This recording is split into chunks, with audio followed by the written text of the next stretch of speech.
child actually be allergic to school? On this week's edition of Today's Health, we find that some experts say there may be some truth to this.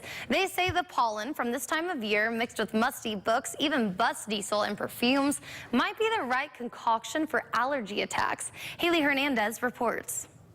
11-year-old Reagan Ensminger might be the only sixth grader in Houston to say this. The good thing is, maybe bad, but we don't have recess anymore. Reagan says being outside too long triggers her allergies, which she says is worse at the beginning of the school year. Let's say I go into a library, I will sneeze there because the dust and all the old stuff. Dr. Joel Anthus says sending kids back to school is when parents might be able to spot whether or not kids have allergies, because now is when classrooms have been sitting idle, gathering dust, maybe mold, and of course students are bringing in stuff from outside too. A child that's always having to breathe through their mouth, that can be one symptom of allergies. A child that is certainly more obviously if they're having itchy, watery eyes, runny nose, using a Kleenex all the time. He says try over-the-counter antihistamines like non-drowsy Claritin or nasal steroids like Flonase. If those don't work, your kid may need a prescription like traditional allergy shots,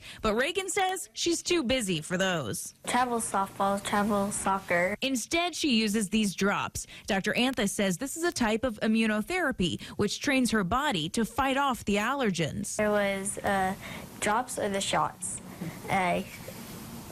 No shots for me today. I hate shots. I hate needles. In other health news this morning, how mothers respond to their baby's distress may predict how they bond in the future. A new study measured women's breathing, heart rates, and emotions as they interacted with their crying 6-month-olds. Babies whose mothers got nervous and over-emotional tended to be more detached from their moms when they were 12 months old. But babies with unemotional moms were more distressed, sometimes seeking out and other times resisting their mothers. Another important bond in a child's life comes in high school. A new University of Virginia study found teens with close quality friendships had less social anxiety, higher self-esteem, and fewer depression symptoms in their 20s. However, teens who were focused on being popular had more anxiety as young adults.